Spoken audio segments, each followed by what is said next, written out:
And I think I've kind of introduced myself to everybody here, but I'm Amy Hunter. I'm the board chair of the ARC of North Central Virginia.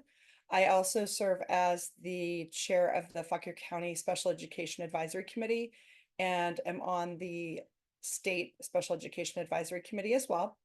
But I want to make it very clear that today I'm here as in my ARC capacity, and I am not here representing either SEAC or the Board of or Virginia, the department, or our local department.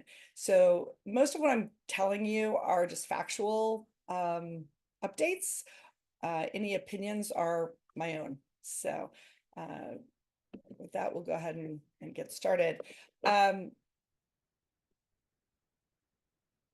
I'm going to give you a little bit of background on special education history, primarily because I think there are certain aspects of it that come to play on some of the issues that we're dealing with now.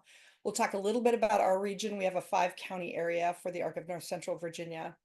I'm going to show you the roadmap for special education that's come out of the Department of Education.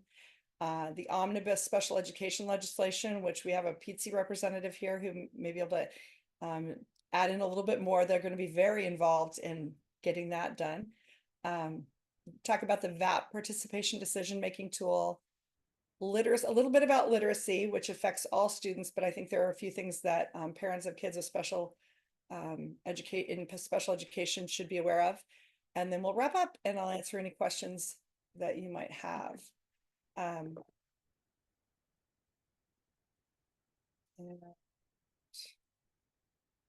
There we go. I don't want to spend a lot of time on this slide, but we will be forwarding the slides out to everyone who's on the call, so you have plenty of time to look at it later. This is just kind of a timeline that I put together. Most of the information is from the ARC of what was going on in the 1950s to the 2000s. And it was funny because my high school age daughter was helping me with this, and she's like, this isn't a special education timeline. There's nothing about special education in the 1950s and 60s. And I said, well, that makes perfect sense because there was no special education in the 1950s and 60s. So, it's a good reminder. This is, my own kid who presumably is absorbing some of what I'm working on, still wasn't aware that it wasn't until the 1970s that students with significant disabilities were even guaranteed access to school. And I think just what I want to just touch on a little bit before we go on to the next slide is right now, I think the most important piece of history that we need to be aware of is that it wasn't until the 70s and 80s that we started to see folks coming out of institutions and really being integrated in community settings. And even today, we don't have, we got the community-based waivers, but we didn't get those. We haven't gotten them fully funded even now. We made a big step forward getting the priority 1 waiver slots filled or funded this year, but those still aren't going to roll out for a couple of years. So we look at our education system and we're just now at a point where we need to be preparing all students with disabilities to be in community-based settings in their adult lives. And I think we need to make sure that we're communicating to schools and education policymakers about the real need for inclusion even more than ever, in order to not just from a school social perspective, but truly from a life skill and transition perspective as well. So our region of North Central Virginia includes 5 counties: Culpeper, Fauquier, Madison, Orange, and Rappahannock. And I just put these numbers up here. The first number is how many students there are total. The second is students with IEPs. And the third is the number of schools. And you can see we have districts from 2 schools in Rappahannock up to the size of Fauquier. Surprisingly, Fauquier is a fairly large county in the state, relatively speaking. We have in our region, Region 4, we have a handful of very large counties. To put it in perspective, Fairfax County's school population is almost exactly equal to the population of students with disabilities who have students with IEPs in the state of Virginia. And then we have Loudoun and Prince William, and when you add them together, they equal up Fairfax. So, we've got a big concentration in a few counties, but overall, Fairfax is, or Fauquier is a fairly large county, and Rappahannock is one of the smaller counties, but certainly by no means the smallest. What I want to point out, though, is that the number of students with IEPs is a pretty significant percentage for all of these school divisions. This is an issue where, you've got a school with 774 kids and 110 of them have IEPs. So, we're talking about something that is a challenge for all of our districts in our region. Probably the biggest development for our two largest counties, both Fauquier and Culpeper, have new special education directors. Angie Gum is new to the job, but not new to Fauquier. She has been in the county for over 10 years. And she took over in February when Randy Corpening retired. And then Barry Nixon is brand new to Culpeper. She's not even on their website yet, but she has experience in a number of counties in the state. And so we'll have new folks getting up to speed. Angie's been at it for half a year, but she's been low on staff. They've been filling open positions, and she's had someone out on medical leave. So there's just there's a lot of work and not a lot of hands to get it done.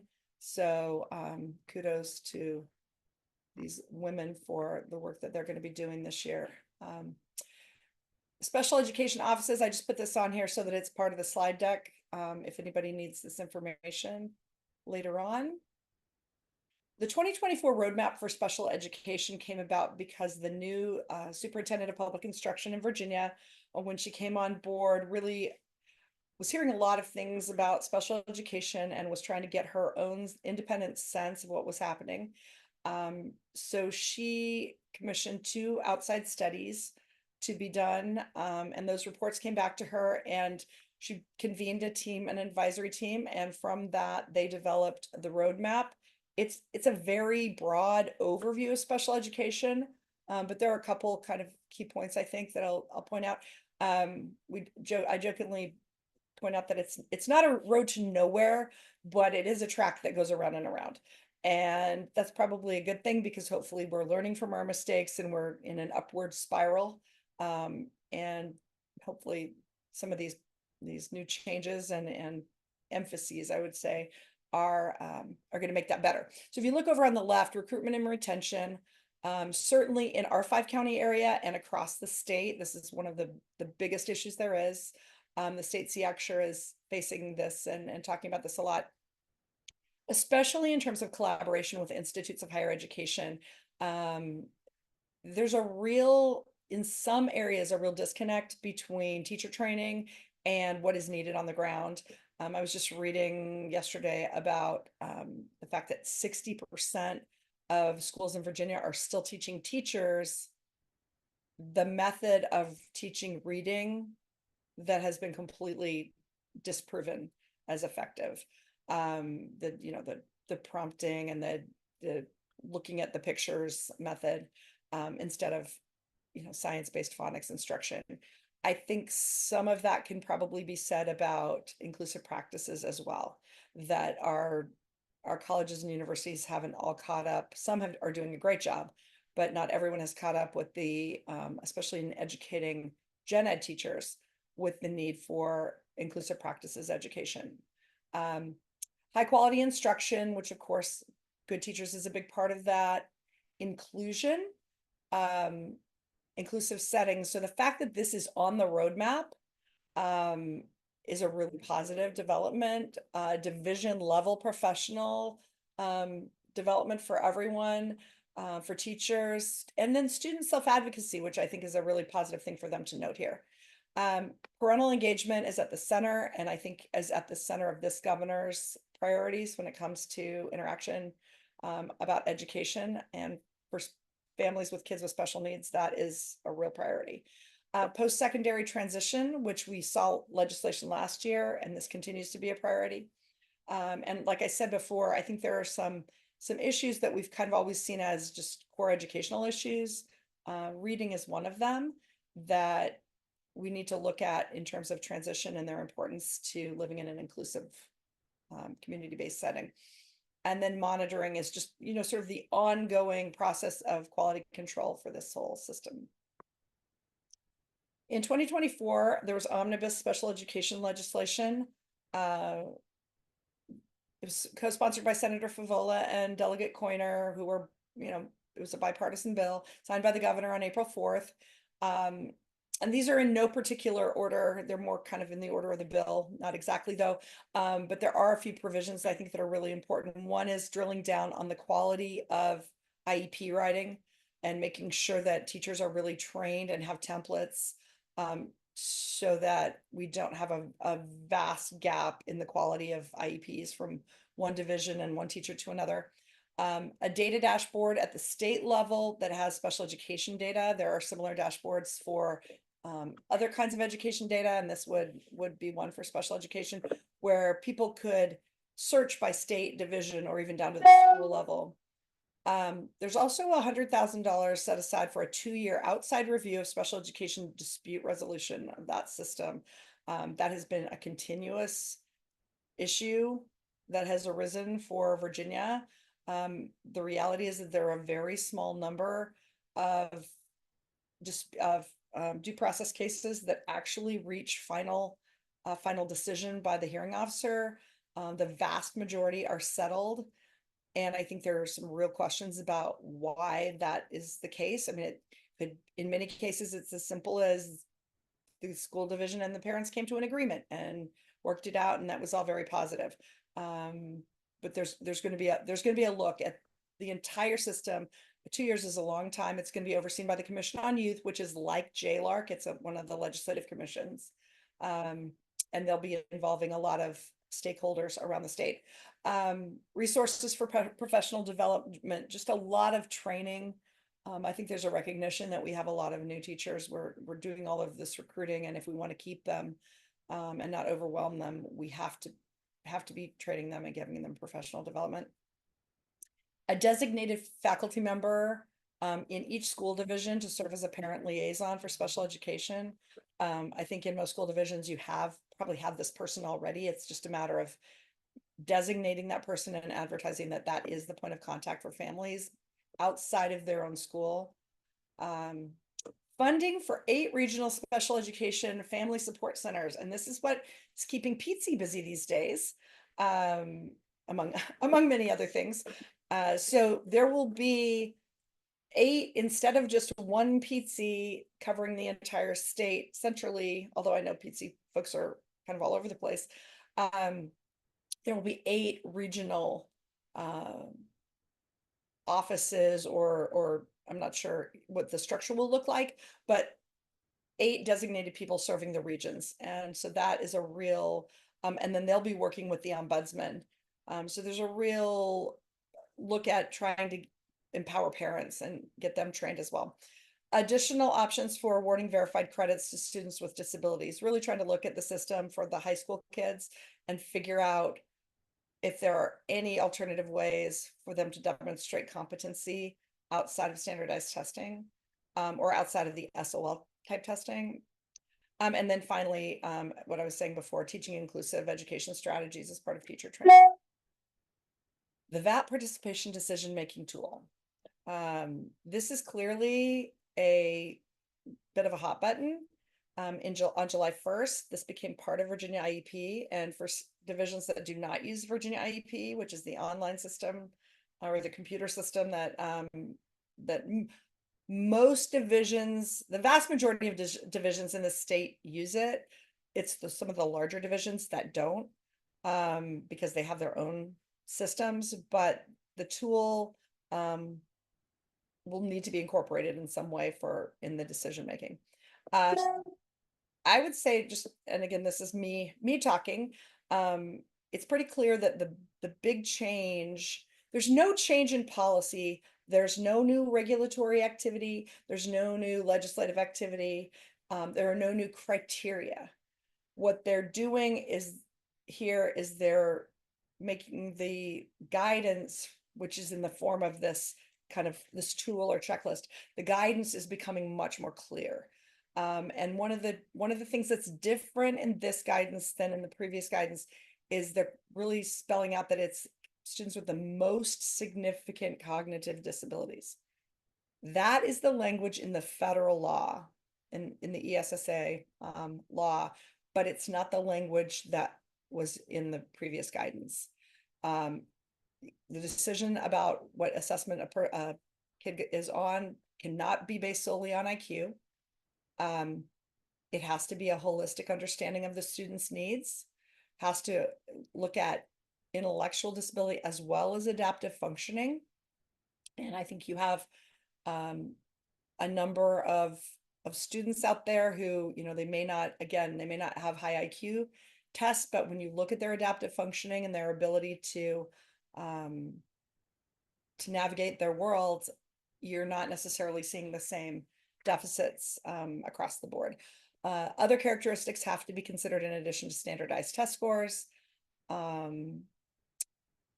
The origin of this was IDEA, which first allowed alternate assessments for students who, quote, cannot participate in state and district-wide assessments. It wasn't until the Every Student Succeeds Act, which came after the No Child Left Behind law, that we saw this language, students with the most significant cognitive disabilities. And that's really defined, and we'll get to that in a second, that's really defined as the 1% of the student population.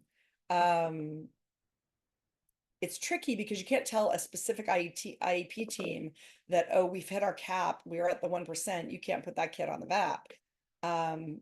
So the closer you get to the local level, the less prescriptive it is. But as a statewide average, we have consistently not met the 1%. This is a way to try to get at that, I think, even though that's not exactly how it's necessarily characterized. VDOE really wants to make it clear that the purpose of this guidance is to make sure that students who don't belong on the alternate assessment don't get put there by an IEP team because, well, for any reason, but certainly not because they had a misunderstanding about what the standards were. ESSA is intended to provide all children significant opportunities to receive equitable and high quality education. I know a lot of well-meaning educators will immediately say we shouldn't be putting these kids through this rigorous testing because it's so demoralizing. And I get it, because I honestly don't think we should be putting any kids, again, my opinion, through this kind of testing. On the other hand, we have to have a way to really measure our educational system and make sure that it's doing what it is supposed to be doing, especially for kids who are challenged, who are easy to kind of just let slip through the cracks. ESSA requires that the vast majority of students take a general assessment on the general curriculum, and that is 99%. The other students have to take it, who take an alternate assessment, have to take one that's aligned to the general standards. So it can't just be whatever the assessment the state comes up with, it has to be aligned. And in Virginia, those assessment standards, or those achievement standards, are called the VESOL, the Virginia Essentialized Standards of Learning. Again, most significant cognitive disabilities. There's a FAQ document that was developed by VDOE. At the end of this slideshow, I have links to a number of resource documents, and that's in there, as well as the tool itself.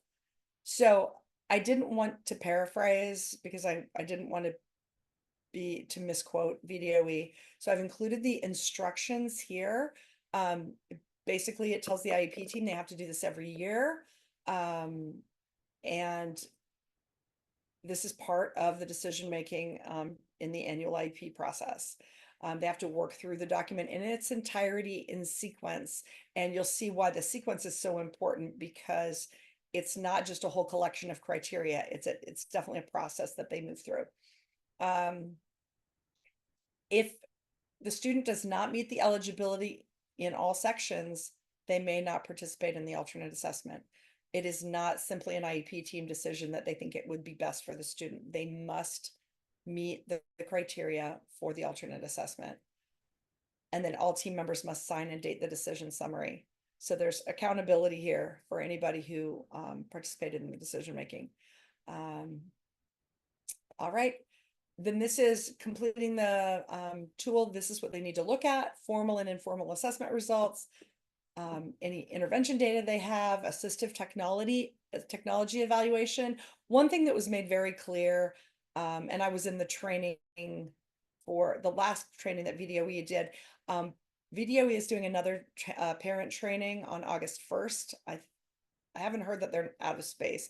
I don't know if anyone knows, but it was a good training and it's up to the minute, because I know there was a change in format from the first training they did to now. The one that I have today is the newer version, mostly just to simplify the format so that it was clearer for the team to look at.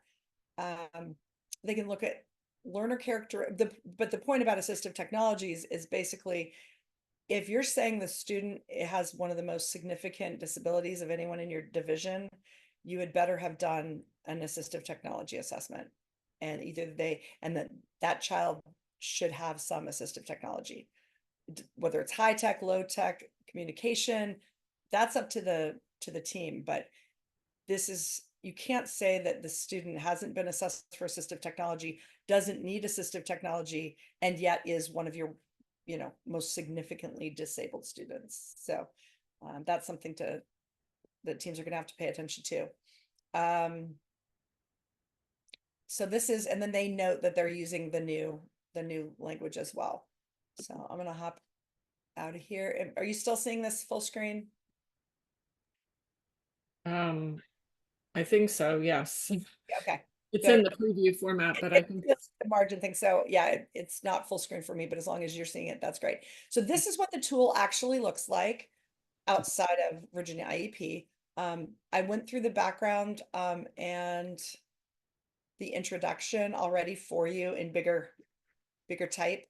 And then you come to the different sections. So I'm not going to go through the entire thing in step by step. This is not a training on the tool, but I think it's important for parents to understand sort of the basics. One is, the first question is, does the student have an IEP? And they have to have an IEP in order to be on the VAP. And that may seem like a ridiculously obvious thing, but when they started cleaning up who was and wasn't on the VAP, they actually had students with 504 plans who teams had put on the VAP. So hopefully at this point in Virginia, there's nobody who falls in the no category. But that is something that has been an issue in the past. And then there's a list of 7 disability categories that most likely, if the student is in one of those categories, unless they also have another category that's down below, or they would qualify if they would qualify for one of those categories, they do not qualify for the VAP. So deafness, hearing impaired, emotional disability, orthopedic impairment, those ones you see there, basically this instruction tells the team that, look, if you're looking just at one of these disability categories, you probably are not looking at a student with the most significant disability. And then it asks about the other 5 categories and whether, if they're in that category, do they still think that they have one of the most significant disability?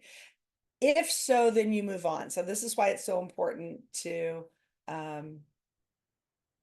do this in order, because you have to pass through section A and then you go to section B. And section B has a series of levels for each of these categories. So for criteria, level 1 is pretty much they're functioning at the level of a typical student, all the way to level 4, which is, significant difficulty with academic content, requires, specialized instruction pretty much throughout their day. It goes into a lot of detail, but it's pretty severe. And level 3 is also, student has difficulty learning grade level academic content across all subject areas, may require multiple tiers of intervention, accommodations, and modifications. That's conceptual level 3. So you go through each of these groups. So you have adaptive skills, adaptive skills, conceptual, social, practical. And then if you see down here, 1 and 2, in order to move on it with the tool, the student has to be at level 4 for all 3 of those areas. So as you saw in one, in the one example that I showed you, level 3 is can be a pretty significant disability. But if you're level 3 in any of them, then you do not qualify for the VAP. So, student can have Down syndrome or another intellectual disability, autism, have pretty significant support needs, definitely require specialized instruction across their day and not qualify for the alternate assessment. If everything is a 4, then you check box number 2 and you proceed to section C. And section C talks about, does the student actually need the alternative assessment? Are they learning, is most of their learning kind of life skills, very, very unique goals to that student, and their particular needs. And I'm not going to read the entire thing to you, but I recommend that you read it. But that's how it breaks down. So they look at, it's the same kind of scale, 1 to 4. And at the end of that section, the team has to determine if the learning characteristics all fall in categories 3 and 4. If they have any 1s or 2s in this section, then the student has to be on the general assessment, on the SOL. If there are no 1s and 2s, after we've gone through this entire tool and everything is 3s and 4s, then there are additional considerations. But at that point, the team can make the decision that the VAP is the appropriate, the alternate assessment program using the alternate curriculum standards is the appropriate method of assessing the student. And then the decision summary gets written and the team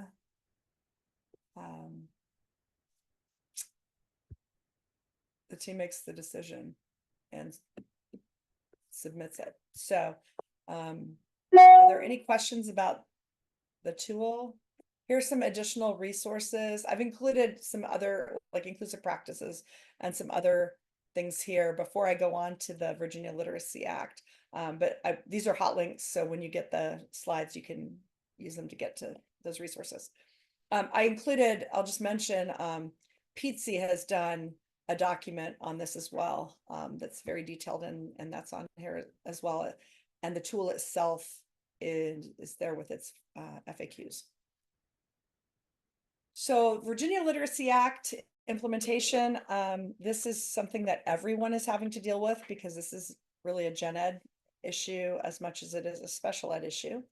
The Virginia Literacy Act is taking effect in elementary schools starting in a week or 2.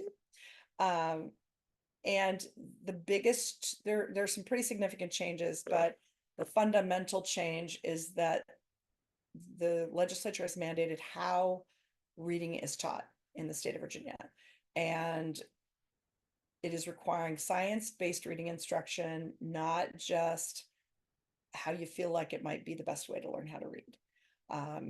And, all the evidence has shown that most students need to learn to read in a systematic phonics-based way, and some students need much more direct intervention, much more multisensory work, but that every student benefits from that method. So this is great for students with disabilities, because I think there will be a lot of kids who will this is the way that they are able to learn. And so when they go into kindergarten and 1st grade, they're going to be instructed in a way that is the appropriate for kids who struggle to read. And that's getting started. That said, there's just a lot going on. It applies to all students. The K-5 implementation is in 2024-25, and middle school is in 25-26. It requires the science-based reading instruction. It requires state approval for curriculum and intervention materials. So individual school divisions cannot make decisions to adopt curriculum or intervention tools that are outside off the list. They have to use ones that are approved by the state, and the state has gotten very granular in its approval of different curricula. So we have some things that are approved for maybe 5 categories of teaching, but not for 1. Or they're approved for 4 grades for decoding, but they're not approved for 5th grade decoding, but they're approved for comprehension for 2nd through 6th grade. So there are a handful of comprehensive curricula that have been approved across the board in all areas, and schools are implementing those because they have to implement something that is based on the science of reading. There are individual reading plans for students that are identified to be at risk, and there's ongoing assessment to make sure we know who those students are. Those, as I understand it, will be like directly interfaced with IEPs. So if a student has an IEP, as I understand it, it'll basically be that the IEP team will be their reading team, and that they would just make sure that there's an IEP goal or component that addresses the reading deficiency. There has to be teacher training in evidence-based literacy instruction. This is a huge challenge. We've got a pretty wide age range of teachers that never receive phonics instruction. And they're presumably natural readers because they're teachers. If you're an elementary school teacher, you probably enjoyed reading when you were growing up, and maybe didn't put a whole lot of thought to how you actually learn to read. And now those teachers are having to teach phonics-based reading. I know in our county in Fauquier, we've been providing IMSE training for kindergarten through 2nd grade teachers for a couple of years now. And I think that has made a big difference and will make this transition easier in Fauquier County as a result, because this is not all foreign to, at least to the primary grade teachers. It will be more so to the older teachers of older grades, who will still have to be providing reading instruction on basic reading skills if a student is deficient. Up until now, we kind of move on to the next level, which is, comprehension or whatever they're working on at the middle school level. But if you have a kid who can't decode, then that's a problem. Also, there are obviously new standards of learning to go along with all of this. So here are just, and this is kind of where I'm going to end, and then I'll open up for questions. These are some of the points that I think are important for parents of students with disabilities to think about. If we are, again, we're the ARC, so we're parents of students with IDD. Parents of students with dyslexia or specific learning disability may have a slightly different take on some of this. So reading is really one of those challenges where it can be, the interventions can be different depending on the student's disability. So first point is that 2024-25 is going to be bumpy. Parents should be aware of that. We've got new SOLs, new curriculum, new teacher training. It's just unlikely to be super, super smooth. In the long run, though, I personally believe this will be totally worth it. That it's good for teachers, it's good for students, it's especially good for students with reading challenges, and it may very well keep a number of students, especially students with potential learning disabilities, out of special education, because their needs can be met in the general education classroom. I just say be patient and kind as a result. This is a lot for teachers and students. Teachers have a lot on them, and while we want the best for our kids and we always want to be advocating for our kids, we also don't want to just be the cause of a new teacher with a lot of potential who just has a learning curve to leave the profession prematurely because parents were so horrible. And so, I'm a big believer that parents are a part of the team as well, and that we need to work together. We need to stand firm in our advocacy, but in situations like this, there's probably not a whole lot that anybody can do that isn't already being done to speed this process.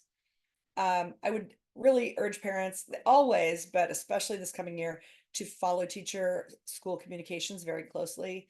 I think the schools are going to be learning as they go, and there may be new developments that they're communicating to parents throughout the year. And I think it's really important for parents to stay up to speed on that, to be familiar with the textbooks and the materials that are being used, and to pay attention to those communications. Reading instruction is vital for all students. I'm a firm believer that students, even students with very severe intellectual disabilities, can learn to read. They may not, be reading at a college level ever, but they can certainly learn to read to a level that's functional and supports their independence. And I think parents of students with disabilities need to be looking at reading skills, especially parents of kids who are in the older grades. This is not rolling out to middle school next year. It's not rolling out to high school. Well, it doesn't typically affect high school students. By high school, the student would have an IEP if they needed this level of reading support. But for students, for example, in intellectual disability category classrooms, I think up until now, there's really been kind of a feeling, well, if you didn't learn how to read before high school, then it's too late now. And there's no evidence to bear that out. And especially for students who are making progress on reading plans throughout elementary school and middle school and are just learning slowly and developing slowly in that area, we have to make sure that high schools are not just ending basic reading instruction. And it's important that we make sure high school teachers receive that training. So that's an issue that I'll be focusing on personally, but just, being aware of that for all students, and making sure that your student's IEP reflects the reading instruction. And again, presuming that a child can learn to read with high quality instruction. I mean, I'm sure there are exceptions to this, but there are a lot of steps in the process of reading, and the higher a student can get on that ladder, the more opportunities are open for them. Detailed and accurate present levels in the IEP. This would come from periodic assessments that, the quarterly assessments that come home, but also just updated present levels are absolutely critical for setting IEP goals when you're talking about systematic phonics instruction. This type of instruction for a young kid looks like Jimmy knows all his short vowels except for I and E. Jimmy can pronounce all of the short vowel sounds, or sorry, short consonant sounds, forgive me, except for, whatever that list is, because it's a progression through all of the different phonemes. And so knowing where that student is at exactly will let the parents and the teachers know if progress is being made and where they need to focus, because that, again, it's a progression, and the readers that they'll be using will tie to what they've already learned. So students will not be given leveled readers that have words in them that they are expected to guess. That is not how the science of reading and this sort of reading instruction works. So it's very important as a parent that you be familiar with your kids' reading ability. Like, what can they read? If you know that they can read concept 3-letter words with one vowel in the middle, and the school is saying that they don't know, they don't know any of their consonants. Whenever there's a disconnect like that, it's really important that the team get on the same page so that the student is giving it the right level of instruction to make progress. And then I just want to point out that I think systematic phonics really provides predictability for students who need it. And I'm thinking more of students with autism, who may not at the core have a reading challenge, but do have a challenge when or students with, with anxiety or other issues where they pick up a book and they don't have the tools they need to decode the words. And this guessing and the old way of doing things really created a lot of anxiety, I think, for a number of kids who felt like they they didn't know what they needed to know in order to read. And hopefully this new approach will address that.